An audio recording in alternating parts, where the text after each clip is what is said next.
3강의 1번을 보도록 하자. 이 책은 참 재밌는 책인 것 같아. Paradox, 그냥 역설에 관련된 거야. 역설. 그리고 다음에 이 내용이 어떤 내용인지 한번 봅시다. 잠깐만. 되겠고. 이 내용은 3개 정도로 내용을 좀 나눌 거고, 피식자에게 식량 자원을 증가시키는 것이 역설적으로는 포식자의 개체수를 불안정하게 만들 수 있다라고 해. 말이 조금 어려우면 이 토끼가 나오고 여기 늑대가 나올 거거든. 토끼의 피식자지, 식량 자원, 풀, 요 풀들을 증가시켜주면 토끼의 개체수가 막 늘어나. 그러면 늑대가 잡아먹을 게 많으니까 늑대한테는 좋을 것 같은데, 오히려 역설적으로 포식자의 개체수를 불안정하게 만들 수 있다라고 해. 요 그림이 바로 그걸 만들어준 거야. 토끼들이 풀이 많네. 이 토끼가 늘어나. 늑대가 토끼 잡아먹네. 늑대 수 늘어나. 근데 뒤를 보니까 그림이 조금 애매하지만 늑대 수가 감소해. 이 왜 그럴까? 라고 하는 것들을 하나 봅시다. 뒤쪽에. 자, 첫 번째 나와 있는 거는 풍요의 역설 개념과 먹이사슬에서의 직관적인 기대가 어떤 거냐라는 거 보여준대. There is a problem. 문제가 있어. 생물학에서는 문제가 있는데, 이 문제라고 하는 것이 뭐라고 불려지는 문제냐면 Paradox of Enrichment라고 하는 이 풍요의 역설, 뭔가 풍부하고 풍요로움의 역설이래. 풍요로움은 다 좋은 거 아니야. 근데 이게 좀 모순되고 앞뒤말이 안 맞는 게 있대. call이라고 하는 단어는 뒤쪽에 A, B의 구조로 같지, 목적어 A를 B로 부르다. 근데 목적어가 지금 빠져 있으니까 수동이 된 거다. 직관적으로 보면, 그러니까 우리가 단순하게 딱 봤을 때, 딱 보자마자 직관적으로 사람들은, 원은 일반적인 사람들이야. 사람들은 생각할 것 같아. 뭐라고? population, 개체수. 포식자들의 개체수가, 포식자들의 어떤 집단으로 보면 될 것 같아. population이라는 단어 자체가 개체라고 하는 의미로도 쓰이고, 우리가 인간적으로 보게 되면은 그냥 인구라고도 볼 수 있는데, 어떤 것들이 모여있는 어떤 개체군이라고 하는 걸로도 population이라고 하는 걸 쓸 수 있거든. 그러니까 여기서는 그냥 개체군 정도. 그러니까 포식자들의 한 개체군이 뭐 하는 경향이 있냐면 to do better, 더 잘하는 경향이 있을 거야. 그러니까 더 잘 살 거다라는 거지. 만약 뭐 한다면 이 식량의 양, 어떤 식량의 양, available to its prey, 여기에 it은 요 predators를 얘기하는 거야. 포식자들의 먹이에게 이용 가능한 그러한 식량의 양이 증가한다면, 그러면 포식자들의 이 개체군은 더 잘 사는 경향이 있을 거다라고 직관적으로 우리는 생각할 수 있을 것 같아. 포식자의 먹이가 늘어날 거니까. 즉 먹이라고 하는 요 토끼들이 먹는 것들의 양이 늘어나면 포식자가 봤을 때 먹이의 양이 늘어날 거고, 그럼 포식자도 더 잘 살 거 아니야?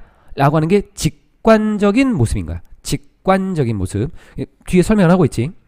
더 많은 음식, 더 많은 식량, 뭐에 있어서 이 먹이에 있어서 더 많은 음식, 더 많은 먹이라고 하는 것은 뭘 의미할 거냐면, 더 많은 이 먹이들이 포식자에게 이용 가능하다라고 하는 거지. 왜냐하면 먹이가 되는 토끼들이 더 많은 풀을 먹고 더 잘 살고, 그렇다면 포식자에게 있어서는 더 많은 먹이가 이용 가능할 테니까. 그래서 포식자의 개체수라고 하는 것이, 개체군은 should expand as well, 또한 확장이 될 거야. should는 해야 된다라기보다는 이건 추측으로 보는 게 좋아. 당연히 그럴 거다라고 하는 걸로. 내용상으로는 큰 무리가 없는 것 같지, 당연히 이럴 거다라고 하는 건 우리가 알고 있는 거니까, 그러니까 직관적으로 봤을 때 괜찮은 부분이기 때문에. 자, 문법적으로 설명했고, tend 다음에 투동사 원형, 뭐하는 경향이 있다라는 거. 여기서는 의미적인 걸로 녹색으로 좀 표시했다. expand, 확장되다 라고 하는 건데, 비슷한 단어가 있지. expand, p-e-n-d, 소비하다는 당연히 안 되겠고, 여기서는 얘가 자동사, 타동사가 다 있는데, 이게 자동사야. 자연스럽게 커져간다 라는 의미로 쓰인 거. 자, 요쪽은 우리가 뭐로 볼 수 있냐면, 지금 주체라고 볼 수 있는 거는 요쪽이지. 양적인 거 셀 수 없는 food, 단수로 가면 was가 돼야 될 것 같은데 왜 were인가? 이건 가정법이라고 보는 거지.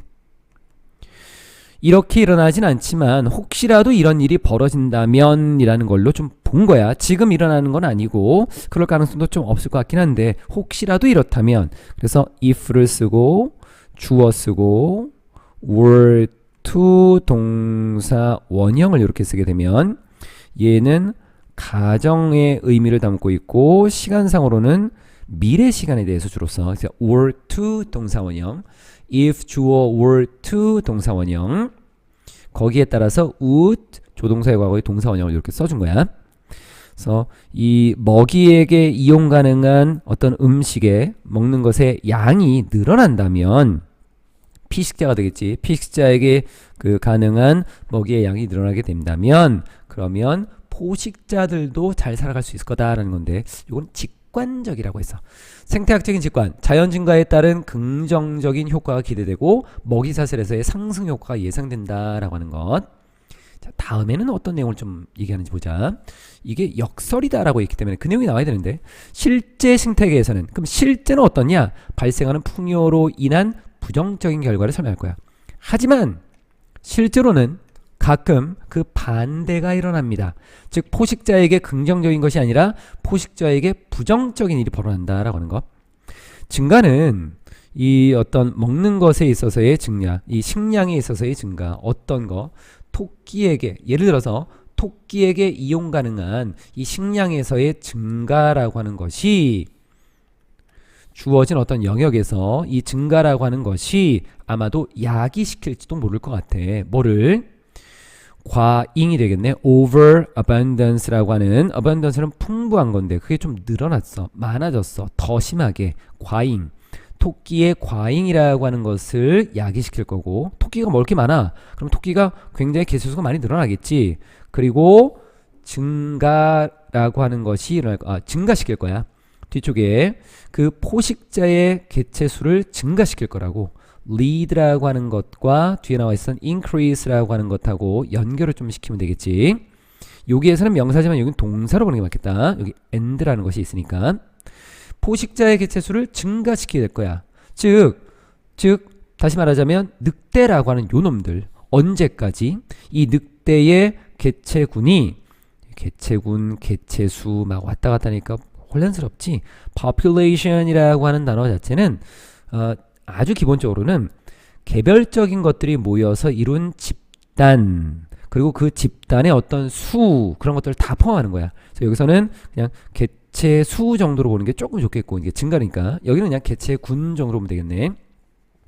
이 늑대의 개체군이 unsustainable이라고 하는 unsustainably라고 하는 안정적이지 못하게 불안정하게 커질 때까지 그리고 destabilized라고 하는 stabilize라고 하는 것이 안정화시키다라고 하는 건데 얘는 안정화를 시키지 않는 거니까 불안정하게 만드는 거지. 그래서 다시 보면 늑대의 개체군이 지속적이지 않게 커지고 그러니까 지속적이지 않다라고 하는 것은 이 자연에 있었던 어떤 환경 먹이 이러한 모든 것들이 이 늑대를 지속할 수 없게 만들어주는 거야. 우리가 sustain이라고 하는 것이 유지하다라고 하는 거잖아. 환경에서 sustainability라고 하는 것은 환경, 지속 가능성이다라고 해서 우리가 그 환경을 쓰고 다음 세대가 환경을 쓸 수 있는 것을 이 sustainability라고 하는 sustain을 가지고 말을 하는 것들이잖아. 그러니까 늑대의 개체수가 증가를 하긴 하는데 이 지속이 불가능하게 라고 하는 거. 늑대의 개체수가 지속 가능하지 못하게 늑대의 개체군이 지속 가능하지 못하게 커지고 그리고 불안정하게 될 때까지 이 포식자의 개체수라고 하는 것을 계속 증가시키게 될 것입니다. 자, 좀 이해되겠나? 요거. 그래서 more food for the rabbit 토끼에게 있어서 더 많은 식량이다 라고 하는 것은 실제로는 위협을 가할 수도 있어. 누구에게? 뒤에 나와 있었던 늑대의 개체수에게 개체군도 괜찮고 개체군에게 위협을 가할 수 있게 되는 것입니다. 처음에 나와 있었던 것은 토끼한테 먹을 거 많아. 토끼 개체수 늘어나. 많이 늘었네. 그러면 포식자 먹을 거 많네. 포식자도 늘어나. 근데 포식자가 많이 늘어나다 보면 뒤에 여기 연결고리가 좀 애매하지. 포식자가 많이 늘어났고 먹이도 많은데 왜 뒤에 이게 지금 나와 있는 것처럼 너무 커져 버리느냐. 왜 그러냐면 늑대가 많아지면 토끼를 많이 잡아먹겠지. 그런데 그 토끼의 수가 그러면 상대적으로 떨어질 거 아니야. 개체 수가. 이 토끼의 개체 수가 떨어지다 보니까 뒤에 나와 있는 거에서 더 이상 지속할 수 없을 정도로 늑대의 개체 수가 너무 커지고 그 수가 너무 불안정해진다라고 쓴 거야. 요건 그 내용으로 보면 된다. 요건 지금 내용적인 것들로 좀 보면 될 것 같고, 요거는 비동사 PP 형태도 괜찮은데 비동사 뒤에 PP 형태로 나오는 ed 형태가 꼭 수동이라기보다는 하나의 형용사 단어로 보는 게 좋을 것 같아요. destabilized라고 하는 것은 불안정한이라는 형용사 단어로 볼 수 있고, 물론 ing는 안 되지. 불안정해진 거기 때문에. 생태계 불안정성, 과잉 증식으로 인해서 균형이 파괴되고 포식자 개체군의 붕괴가 초래된다라고 하는 것.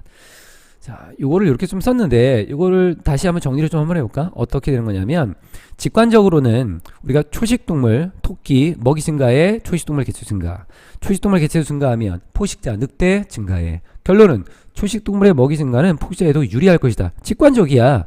그런데 실제는 토끼의 먹이가 증가하면 토끼 수 장이 증가하고 뒤에 나와 있었던 여기에 개체수가 증가하면 늑대 개체수 증가하지. 그런데 늑대 개체수가 증가하면 토끼를 과도하게 포식을 해버리는 경우가 생긴단 말이야.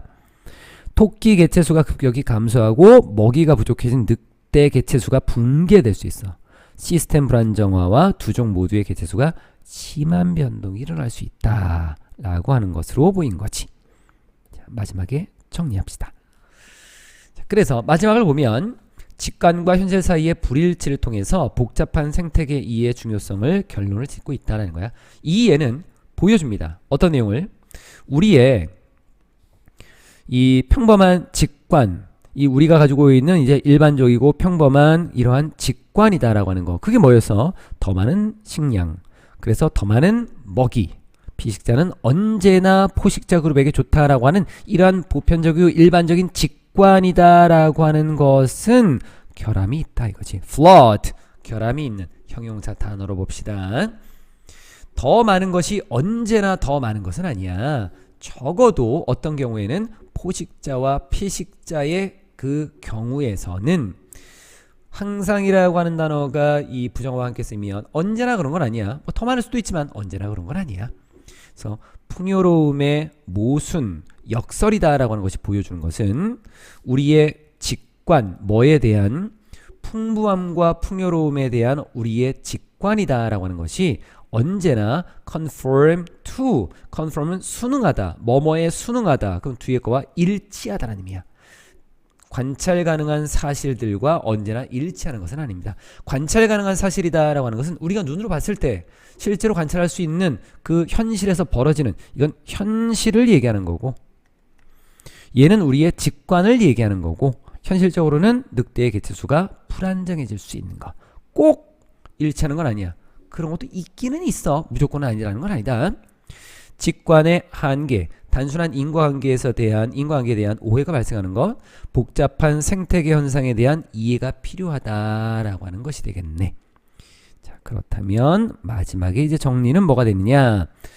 증가하는 식량 자원, 이 피식자에 있어서 식량 자원을 증가시킨다라고 하는 것이 역설적으로는 포식자의 개체수라고 하는 것을 불안정하게 만들 수 있다라고 하는 것.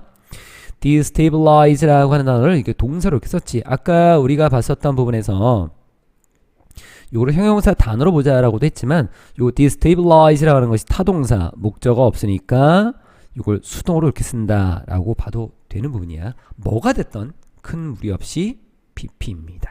3강의 2번은 설명문의 형태이기 때문에 해석만 잘하면 큰 무리가 없을 것 같다. 요 제목은 이렇게 되어 있거든. 그러니까 사하라 사막이 green, 녹색이었을 때, 그러니까 풀과 식물들이 있었던 이런 것들, 어떻게 우리의 가장 거대한 이 사막이라고 하는 것이 형성되었을까라고 하는 것을 이 책에서 설명하는 부분들이고, 크게 보면은 이제 세 가지 정도, 이 세 가지를 그림으로 보게 되면 사하라 사막이 이렇게 있고, 이 사하라 사막을 단면으로 봤을 때 뭔가 이렇게 하나하나 쌓여가지고 이 사하라 사막이 이루어졌다라고 해.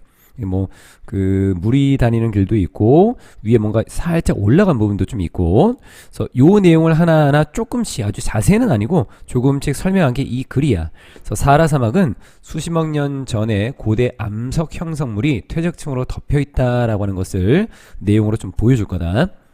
첫 번째 나와 있는 거는 지구와 사하라 사막 지역 기반암의 형성 시기와 특성을 소개한다라고 했는데, 요 뒤에 보면 basement complex라고 해서 기저 또는 기반, 복합 또는 복합체, 그래서 요게 제일 먼저 등장하면서 맨 아래를 이루고 있는 것을 이제 설명을 좀 할 거야. 우리의 지구는 대략 46억 년이 되었습니다. 우리가 나이를 쓸 때 years old라고 하는 걸 쓰지, 앞에다 숫자를 쓰고. 그리고 사하라 사막의 많은 부분은 뒤에 요 underlay라고 하는 것은, 요 해석을 이렇게 좀 보자. underlie라고 하는 것이 뭐뭐 아래 놓여 있다. 그래서 뭐뭐의 기초를 이루다, 뭐뭐의 기반을 이루다 라고 하는 거지. 주어라고 하는 놈은 이 뒤에 나와 있는 명사의 아래에 있어. 그럼 누가 위에 있는 거야? 얘가 위에 있고 얘가 아래에 있지. 그런데 얘가 타동사로서 이렇게 자리를 바꿔버리면 S 주어가 아래에 있고 얘가 위에 있는 거잖아. 요쪽. 그러니까 요 뒤에 나와 있는 목적어 아래에는 얘가 있지.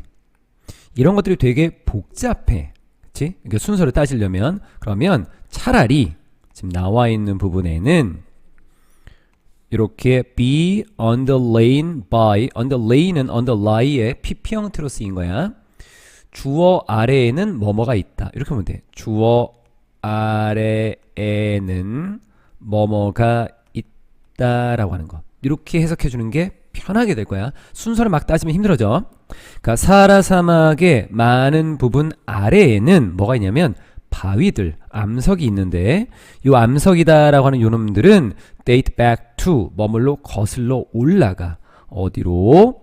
between 2.5 billion이니까 25억 년과 100만 천만 억, 5억 년 사이, 25억 년 전과 5억 년 전 사이로 거슬러 올라가는 그러한 바위가 놓여 있는 것입니다. 그러니까 사하라 사막이라고 하는 것이 이렇게 있고, 그 아래를 보면 바위들이 있는데, 그 바위들, 암석이라고 하는 것들, 이 암석의 시기를 보니까 25억 년 전과 5억 년 전 사이에 형성된 그러한 암석이다라고 하는 거지. 이러한 암석들은 have been greatly, 아주 크게 변형이 되었어. 뭐에 의해서? 아주 심한 열과 그리고 압력에 의해서. 그리고 have long been, 아주 오랫동안 알려져 왔어. 뭐로? 뒤에 very general term, 굉장히 일반적인 용어인 basement complex라고, 기반 복합체 또는 기저 복합체라고 하는 거. 이게 왜 그러냐면 맨 아래에 basement, 맨 아래에 있는 뭔가 좀 복잡하게 얽혀 있는 어떤 커다란 덩어리, 그리고 그래서 basement complex라고 하는 거야. 이 rocks라고 하는 것. 문법적으로 사실은 따질 만한 게 많이 없지. 주어가 나와 있는 것들이 대부분 다 무생물이고, 그리고 사물이기 때문에 나와 있는 동사들은 거의 다 수동으로 나와 있어. been altered, 그리고 been none, 이런 식으로 비동사 underlain. 이거 어쩔 수가 없는 거지. 그리고 이 사하라 사막의 많은 부분들, 양적으로 보는 거기 때문에 이 much를 쓰는 거야. many가 아니라. 사하라 사막이 뭐 여러 지역에 막 걸쳐 있는 뭐 이런 것들이 아니라 양적인 거기 때문에 much. 그래서 is라고 하는 걸로 간 거. 이건 해석만 조금 조심하면 될 것 같다. 그래서 사하라 사막의 지질학적인 기원, 오래된 암석층의 존재가 확인되고 있고, 열과 압력에 의해서 변형 과정이 진행되었다라고 하는 것. 자, 두 번째로 가봅시다. 두 번째로 나와 있는 거는 기반 복합체 암석의 지질학적 변화 과정과 퇴적층의 형성을 설명한다라고 해.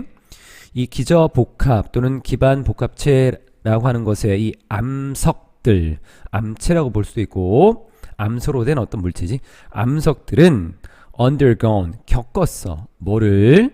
주기적인 시간에 uplift, 올라가는 거야. 융기, 그리고 deformation, 변형이라고 하는 것을 겪었습니다. 그런데 이것은 뒤에 뭐가 뒤따라 나온 거냐면 intervals of prolonged erosion이라고 하는 장기적인 아주 지속된 장기적인 침식의 어떤 간격, 그러니까 인터벌이라고 하는 것이 어떤 이 일정한 간격을 얘기하는 거잖아. 그래서 인터벌이다라고 하는 것은 일정한 간격이라고 해석해도 괜찮을 것 같아. 아니면 붙이게 되면 일정한 간격의 장기적인 침식, 그러면 돼. 일정한 간격의 장기적인 침식. followed by라고 하는 것은 해석을 할 때 뭐뭐가 다음에 오다 또는 뒤따르다. 이것도 하나의 표현처럼 기억해 주는 게 좋아. follow라고 하는 순서, 아까 위아래를 따졌던 것처럼 앞뒤를 따지게 되면 되게 복잡해지거든. 문법적으로는 follow의 목적 없으니까 수동이 된 거고, 그럼 붙이게 되면 일정한 간격의 장기적인 침식이 뒤따르는 정기적인 뒤의 시간에 주기적인 시간에 융기와 변형이라고 하는 것을 겪고 왔습니다. 그러니까 얘네는 변형도 되게 많이 일어났다라고 하는 거. 올라가기도 하고 변형도 일어나고 융기도 있고, 그리고 그 뒤로는 침식이 또 한동안 일어났다가 다시 또 융기했다가 변형했다가 굉장히 많은 변화를 좀 겪은 것 같아. 이놈들은 이 rocks라고 하는 이 안반들은 overlain, 봐봐, 다 비동사 pp야. 그 overlain이라고 하는 것도 아까 우리가 봤었던 처음에 있었던 게 underlain이라는 거잖아. 그럼 이것도 overlie에서 온 거거든. 그러니까 뭐뭐 위에 놓여지는 거야. 주어는 뒤에 나와 있는 목적어 위에 놓여져 있어. 그러면 뒤에 나와 있는 목적어는 다른 게 그 위에 막 놓여 있는 거니까 쌓여 있겠지. 뭔가 덮여 있다. 그래서 이것도 단순하게 보자. 이것도 하나의 그냥 be overlain by라고 하는 것은 뭐뭐로 덮여 있다라고 하는 걸로 단순하게 보는 게 좋을 것 같아. 이놈들은 이 rocks라고 하는 이 안반들은 다소 변형이 심하지 않은, 변형되지 않은, deformed가 아닌 거니까 다소 변형되지 않은 퇴적층의 암석들로 덮여져 있습니다. 근데 이 암석들은 놓여져 있어. 뭐에 의해서? 물과 바람과 얼음에 의해서. 자, 요거 부분은 좀 잘못 이해하면 어떻게 바위가 물이 바위를 이동시키고 바람이 바위를 이동시킬까 할 수 있겠지만 풍화작용이다라고 하는 것도 있지. 그러니까 뭐 이렇게 바람에 휩쓸리거나 아니면 물 때문에 깎이던가 얼음에 뭐 부딪히다던가 뭐 여러 가지를 통해서 바위가 깎여서 그 조각들이 물과 바람과 얼음에 의해서 이동하다가 거기에 이제 쌓이게 되지. 그거를 laid down by water, wind and ice라고 쓴 거야. 그럼 이런 놈들이 이제 조각 가서 쌓이겠지. sedimentary, 침식이 일어나겠지. 그렇게 침식이 일어난 하나의 바위층이 만들어지지. 그런데 그게 그 하나의 층이 별로 변형이 그렇게 크지 않았다는 거야. 근데 베이스먼트 컴플렉스라고 하는 요 놈은 그 아래에 있었던, 맨 아래에 있는 놈은 얘는 융기가 일어났다가 변형이 일어나고 융기가 일어났다가 변형이 일어나고, 얘는 변형이 많아. 얘는 변형이 별로 없다는 거. 그 부분. 또 lay down, lay가 뭔가 놓다라고 하는 거 목적 없으니까 수동으로 된 거야. 이러한 퇴적층, cover는 덮고 있는 거니까 이 퇴적층이 어디까지 이르냐면 up to 뭐뭐까지 10 kilometers라고 하는, 이게 TER도 되고 TRE, 영국식 미국식 철자가 좀 다르지. 10km의 두께에 달합니다. 우리가 10 years old처럼 단위를 나타내는 건 맨 마지막에 이렇게 쓰는 거잖아. 두께에 이르고, 그리고 occupy, 차지하고 있습니다. 얼마를 차지할까? over half, 2분의 1 이상이네. 여기 well이라고 하는 것은 상당히 꽤라는 의미야. 상당히 뒤에 나와 있는 2분의 1 이상을 차지하고 있습니다. 뭐에? 뒤쪽에 나와 있었던 present Sarah라고 하는 현재 사하라 사막의 2분의 1이 상당히 넘는 부분을, 2분의 1이 상당히 넘는 부분을 차지하고 있는 것입니다. 굉장히 많은 부분에 걸쳐 있다라고 하는 거. 그러니까 맨 아래에는 베이스먼트라고 하는 베이스먼트 컴플렉스가 이렇게 있겠지. 베이스먼트 컴플렉스가 있고 그 위에 이제 쌓여서 sedimentary rocks라고 하는 게 이렇게 또 쌓여. 근데 요게 얼마나 많냐면 거의 2분의 1이 훨씬 넘는, 상당히 넘는 부분을 차지하고 있는 거야. 그걸 요게 이제 보여준 거. 그래서 지질학적 변화 과정, 융기와 침식의 주기적인 발생이 있었고 다양한 자연력에 의해서 퇴적층이 형성된다라고 하는 것. 기반함이 있고 그 위에 쌓이는 거야. 마지막 부분 한번 봅시다. 마지막 하기 전에 이 부분을 보면 이 undeformed를 잘못 이해하면 선생님 처음에 어떻게 바위가 이렇게 되나 봤는데, 그리고 또 얘가 앞에서는 뒤에서는 얘에 의해서 이렇게 깎이면 이거 변형된 거 아니야? 라고 생각할 수 있겠지만, 퇴적암이 undeformed 하다라고 하는 것은 퇴적된 층이 이미 퇴적이 된 거야. 이게 변형이 일어났고 깎이고 그 다음에 퇴적된 sedimentary rocks라고 하는 요놈들이 그대로 거의 남아있다는 거지 기존 바위가 통째로 막 쌓였다 이건 아니다라고 하는 거. 그거만 내용상 조금 조심하면 될 것 같아. 그리고 마지막 라인 봅시다.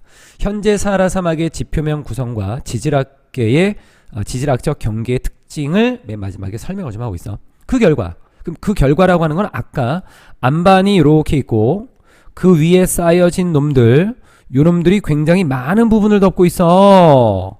그래서 그 결과 베이스먼트 컴플렉스라고 하는 요 맨 아래에 있는 요 놈 있지. 요 놈, 이 기저복합 암석들은 단지 보여져. 그러니까 맨 아래에 있는데 어떻게 보여줄까? 얘는 융기가 일어난다 그랬잖아. 융기가 일어나고 변형이 일어나고 다시 융기가 일어나고 침식이 이루어지고, 그러니까 이게 올라간 놈들이 생겨. 단지 눈에 보이는데 사하라 사막의 표면에서 보이게 되는데 대략 영역을 보니까 15%, 그 사하라 사막의 전체 면적의 15%에서 이 베이스먼트 컴플렉스라는 게 보이신다는 거야. 이런 것들, 이놈들. 그러니까 이게 워낙 단단하게 잘 자리를 잡고 있고 널리 퍼져 있기 때문에 밑에 있었던 얘가 다 보이지 않아. 일부만, 그 중에서 딱 15%만, 그런 의미에서 as a result라고 하는 것이라는 거야. 연결어가 좀 애매하게 느껴질 수 있어. 앞에 나와 있는 여기 sedimentary rocks라고 하는 것들이 엄청나게 덮고 있으니까 밑에 있는 놈이 보이는 거는 딱 15% 정도의 면적밖에 없다는 거지. 베이스먼트 컴플렉스라고 하는 요 밑에 있었던 기저복합체와 그리고 sedimentary cover이라고 하는 이 퇴적층, 요 위에 있는 거 퇴적층 사이의 경계 접촉이라고 하는 것은 종종 굉장히 sharp하대. sharp라고 하는 것은 굉장히 날카로운 것도 있지만 뚜렷한이라는 의미도 있거든. 굉장히 뚜렷하고 가끔은 분명합니다. 뭐로써? 일련의 샘들로서. 샘이라고 하는 것은 이제 물이라고 하는 것이 이게 나오는 부분을 우리가 샘, 스프링, 뭐 우물 같은 걸 얘기하잖아. 그래서 일부는 여전히 활동적이고 또 일부는 아주 오랫동안 다 말라버린 요런 샘들이 있대. 그러니까 요런 것들로서 굉장히 분명하게 나타나고 있다라고 하는 것. 그러니까 층이 구분이 확실히 된다는 거야. 층이 구분이 확실히 되고 아마 요런 부분에 요렇게 물길이 있고 여기는 물이 없지. 요거 아마 요런 부분인 것 같아. 요 자리. 우선 주어로서 contact라고 하는 것과 동사 이지가 연결되는 부분이었고 앞쪽에 나와 있는 부분은 완전히 끝났거든.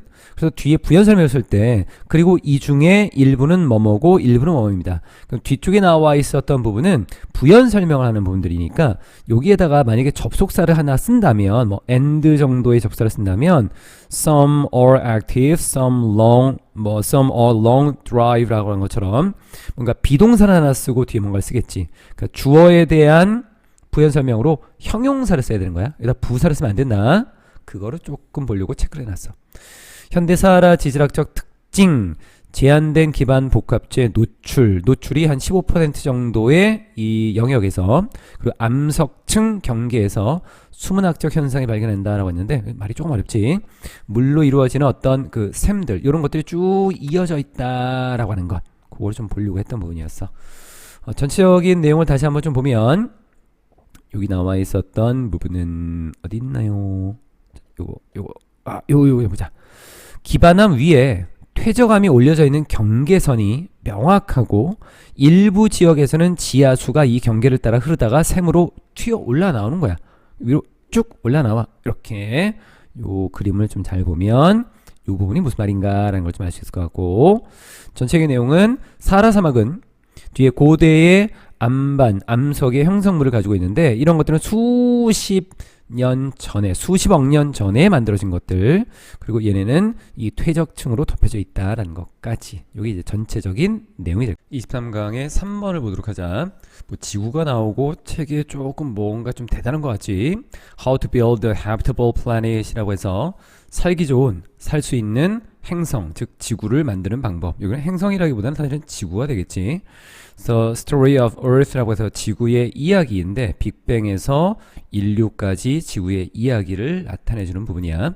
전체적인 내용은 어떤 게 있나 좀 보면 중심 내용은 이렇게 돼 있어. 평형이라는 것은 기본적인 과학 원리이지만 대부분의 자연 시스템은 진정한 평형 상태와 거리가 멀다라고 하는 거.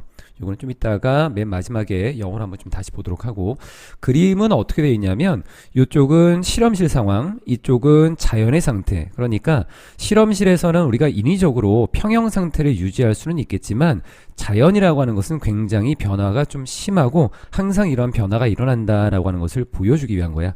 요게 저울은 이제 평형이라고 하는 것을 상징적으로 좀 보여주는 모습이고, 문장을 하나씩 보도록 할게. 첫 번째 나와 있는 거는 평형 상태를 향한 추진력이라는 과학적인 원리를 좀 소개를 하고 있어. 첫 번째부터 drive라는 단어가 추진력, 어디로 향하는? 평형으로 향하는 추진력이다 라고 하는 것. 그런데 얘를 지금 앞뒤 콤마로서 부연 설명을 하고 있지. 이것은 다시 설명하자면 어떤 거냐면 최소한의 에너지의 상태인데 이 상태에서는 there is no further tendency라고 하는 더 이상의 경향은 존재하지 않아. 뭐 하려는 경향, 변화하려는 경향은 더 이상 존재하지 않는 그러한 최소한의 에너지 상태인 이 평형으로 향하는 이 추진력이다 라고 하는 것이, 얘가 주어고 동사 이제 나오고 one of the fundamental principles 라고 하는 근본적인, 가장 기본적인 그러한 원리들 중에 하나입니다. 뭐에? 화학과 물리학이다 라고 하는 것의 가장 기본 원리 중에 하나인 것입니다. 화학에서도 물리에서도 에너지라고 하는 그 상태가 최소한으로 유지되려고 하는, 그러니까 더 이상 어떤 변화하려는 경향이 없는 그러한 평형으로 가려고 하는 모습이 있다라고 하는 거야. 이게 가장 근본적인 과학에서의 어떤 원리라고 좀 볼 수 있는 부분. 문법적으로 봤을 때는 이제 부연 설명이니까 앞에 나와 있는 평형이라고 하는 명사를 다시 한번 받아갖고 where이라고 하는 것은 뒷문장이 우리가 완전할 때 쓰게 되는 관계 부사라고 하지, there 비동사는 뒤에 명사만 있으면 완전한 문장이니까 완전한 문장이 됐고, further이라고 하는 단어는 정도에 있어서 더라고 하는 것. 보통 이 단어하고 좀 비교되는 단어가 further이라고 하는 단어가 있는데, 요 further이라고 하는 것은 FA, 거리상으로 더 나아간다라는 의미야. 그러니까 경향이라고 하는 건 거리를 따지는 건 아니지. 그러니까 FU로 가야 되는 부분이고, 경향, 그러니까 명사라고 하는 것을 투동사 원형이 이렇게 수식을 하게 될 때는 이 투동사 원형이 기본적으로는 미래적인 의미를 좀 담고 있다 그랬지. 그래서 명사도 미래적인 의미가 있는 것이 함께 연결된다고 보면 돼. 즉 경향이라고 하는 거는 앞으로 뭔가를 하려고 하는 어떤 모습이니까 투동사 원형하고 가장 잘 어울리는 부분. 자, 내용으로 다시. So falling objects, 떨어지는 물체는 come to rest, 휴식으로 간다라고 하는 것은 결국 휴식, 즉 정지하다라는 의미야. come to rest는 정지하다, 정지를 하게 돼. 가장 낮은 에너지 상태에서 정지를 한다라고 하는 것. 이걸 좀 다시 말하자면 화학적인 반응이다라고 하는 것이 진행이 되어서 completion이라고 하는 완료라는 상태로 나아가게 된대. 그러니까 화학적인 반응이다라고 하는 것이 이제 완료 상태가 되는 것입니다. 이 화학적인 반응이 더 이상 안 일어난다는 거지. 그리고 이 완료 상태에서는 더 이상의 반응이다라고 하는 것이 no가 붙었으니까 발생하지 않습니다라는 걸로. 요게 where는 같은 방식이야. 이 문장도 occur이라는 동사로서 문장의 완전함을 좀 판단해 봐야 되는데, occur는 자동사라서 주어만 있으면 큰 무리가 없거든. 완전한 문장, 요 완료에서 버려지는 일, 그러니까 공간적인 의미로 where이라는 건 잘 썼다라고 볼 수 있겠네. proceed라고 하는 단어도 proceed 요 단어 자동사야. 진행하다라는 의미, 완료로 진행된다라고 하는 것은 이제 완료가 된다라고 하는 걸로 말을 조금 풀어가면 좋겠네. 평형 상태의 원리, 최소 에너지 상태로의 경향성이 존재하고 다양한 시스템에서의 보편적인 적용이 이루어지는 것이다. 평형이라고 하는 것, 과학에서 일반적으로 이루어지는 어떤 추진력이다. 이 추진력이 평형으로 가는 건데 평형으로 자꾸 가려고 하는 에너지의 상태를 최소한으로 줄이려고 하는 모습이 있다라고 하는 거야. 이게 이제 첫 번째 나와 있는 내용이었고, 두 번째로 가게 되면 이론적 평형과 실제 자연계의 비평형 상태 사이에 뭔가 다른 점이 있다, 대조가 있다라는 것. 앞에 나와 있는 거는 우리가 일반적으로 평형이 이루어진다고 봤는데, 이 while이라고 하는 것을 가지고 두 가지의 내용을 상반되게 표현을 좀 하려고 그래. 이 추진력이다라고 하는 것은 분명해, 모든 곳에서 분명히 나타나는 것이야. 하지만 이게 while이라고 하는 것은 반면의 정도. 하지만 자연의 시스템은 또 콤마와 콤마가 나와 있지. 그렇다면은 살짝 묶어서 심지어 언제조차도 그 자연의 시스템이 안정되어 있는 상태에 있을 때조차도 이 자연의 시스템이다 라고 하는 것은 뭐냐면 주로 far from 이라고 하는 것은 뭐뭐와 거리가 있는, 결코 뭐뭐가 아닌 정도의 의미로 쓰이지. 아이고, 글자가 조금 그렇습니다. 여기서는 지금 나와 있는 의미가, 이거 표시가 조금 덜 되네. 결코 뭐뭐가 아닌이라는 의미로 결코 평형 상태가 아닙니다. 추진력이라고 하는 것이 모든 곳에 다 있기는 하지만 그렇게 가려고 해. 자연에서도 이런 추진력이 분명히 있기는 있어. 그런데 자연의 시스템이다 라고 하는 것이 이렇게 이상적으로 평형으로 유지되는 것이 아니라 안정된 상태에 있다라고 해도 계속해서 평형과는 좀 다르다라고 하는 것. 평형 상태에서는 일반적으로 어떤 거냐면, 평형 상태에서는 속성들, 예를 들면 온도, 압력과 같은 이러한 특성들이 일정하지. throughout은 모든 시스템에서 그 시스템 전체에 걸쳐서 일정할 거야. 이게 평형이라는 상태에서. 그리고 이 시스템은 분리되어 있는 거야, 외부의 영향으로부터. 하지만 that is not the natural world. 이것은 자연 세계가 아니지. 이렇게 되는 거는 실험실 상황에서나 그런 거고, 자연 세계에서는 언제나 일정하고 외부의 영향에서 분리되어 있지 않아. 그래서 자연계의 비평형 상태를 얘기해 주는 거고, 이상적인 평형과 현실의 뭔가 차이, 괴리가 발생한다는 거고, 외부 영향으로부터의 격리 불가능성이 있다라고 하는 걸 보여준 거야. 그럼 마지막에 나와 있었던 This is not the natural world라고 하는 것을 다시 한번 보자면, 이거는 무슨 말일까라고 하는 것. 표시를 안 해놨네. 여기 나와 있었던 부분은 앞에 거를 반대로 가면 되겠지. 여러 속성들이 그 시스템 안에서 일정하지 않고 외부의 영향으로부터 분리되어 있지 않다라고 하는 게 요 마지막에 나와 있는 내용이야. 그러니까 요 that is not the natural world라고 하는 것이 함축하고 있는 말이 뭐냐라고 할 때는 앞에 나와 있는 내용과 반대로 가면 될 것 같아.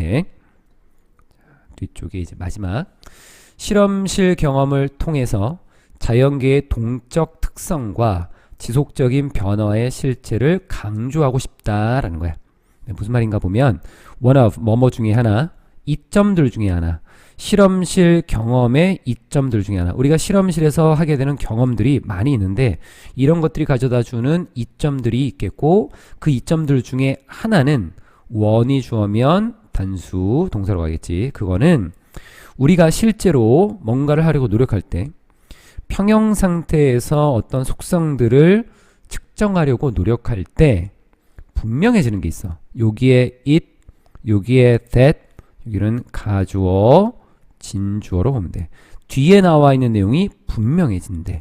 그럼 뒤에 나와 있는 어떤 내용이 명확해지냐면, 통제하는 것, 어떤 상황을 통제하는 것, 뒤쪽에 such perfection to appear 이라고 하는 그러한 완벽함이다 라고 하는 것이 나타날 수 있도록 이 상황이다 라고 하는 것을 통제하는 것이 주어, 동사 여기 나오고, 굉장히 어렵다, 실제로는 굉장히 어렵다 라고 하는 것이 분명해진다라는 것입니다.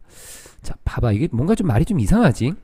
실험실에서 우리가 얻게 될 수 있는 이점이라고 했으니까 힘들다라기보다는 쉽다라고 하는 게 더 맞는 말인 것 같지?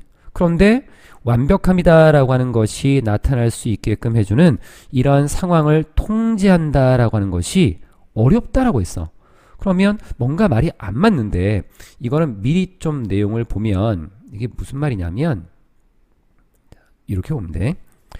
실험실 경험의 이점은 단순히 이론을 배우는 것이 아니라 실제로 실험을 수행해서 이론적인 개념, 평형이라는 것과 자연의 현실, 비평형 또는 역동성 이 사이에 차이가 있다라고 하는 것을 직접 체험하고 이해할 수 있다는 거야.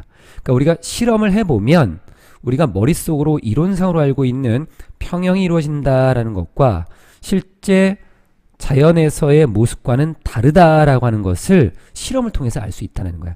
실험에서도 그런 것들이 어떤 인위적인 통제를 통해서 가능할 수도 있겠지만 굉장히 힘든 부분이거든. 그거를 알 수 있다라고 하는 것이 실험에서의 이점이라고 본 거지. 그래서 뒤에 보면 자연 시스템이다라고 하는 것은 분리되어 있지 않아. 아까 우리가 처음에 봤었던 어디 있었냐면 여기 있었지? 시스템이 외부의 영향과 분리되어 있는 것은 평형 상태에서 이루어진다라고 했지만 실제 자연은 이 고립되어 있고 분리되어 있지 않다라고 하는 거야. 물질이다라고 하는 것은 안으로 들어오기도 하고 밖으로 나오기도 하고 안팎으로 이동을 하게 되고 속성이라고 하는 것들 온도와 압력과 같은 이러한 속성들은 끊임없이 변화를 하게 되거든. 그러니까 뭔가 고립되어 있고 이 안에서만 이루어지는 게 아니라 외부의 영향을 계속 받게 되겠지. 자연에서의 현상이다라고 하는 것은 존재하지 않아. 정적인 평형 상태로 존재하지 않고 오히려 모든 크기에서 모든 규모에서 움직임 속에 있대. 즉 움직이고 있다는 거야. 이 부분에서 보면 in exist라고 하는 단어 뒤에 in부터 뒤에 state까지 벗을 기준으로 뒤쪽에 in부터 movement까지 이렇게 보면 되지. 여기에서 지금 나와 있는 거는 사실은 여기 are이라고 하는 것을 굳이 안 써도 괜찮을 것 같아. 이 부분은. 근데 be in movement라고 하는 것을 하나의 표현처럼 좀 본 거야. 움직임 안에 있다. 계속 움직이는 상태에 있다라고 하는 거. 근데 움직임 안에서 존재한다라고 봐도 큰 무리는 없겠지만 이건 be in movement라고 하는 표현을 쓰기 위해서 비동사를 이렇게 썼다라고 봐주면 될 것 같아. 자, 그리고 phenomena라고 하는 단어는 복수야. 그래서 두다, 더지가 아니라 전체적인 내용은 이렇게 동적 자연 현상의 실체, 그러니까 실험적 제약의 인식이 필요가 되고 있다라고 했고 실험적인 제약의 인식 그리고 지속적 변화와 움직임의 보편성이 확인된다라는 거. 여기 흰색으로 나와 있는 것들은 선생님이 그 인공지능을 통해서 좀 쓰긴 하는데 많이 축약이 되는 부분들이 있어. 그래서 여기 노란색에 되어 있는 것들을 봐주면은 전체 내용하고 좀 잘 어울릴 수 있을 것 같아. 나머지는 문법적인 것들도 괜찮은 것 같고, 그래서 전체적인 내용은 요 내용이었지. 아이고, 여기 사라가 아니라 이 부분은 자료가 조금 바뀌어야겠죠. 자, 좀 바꿔봅시다.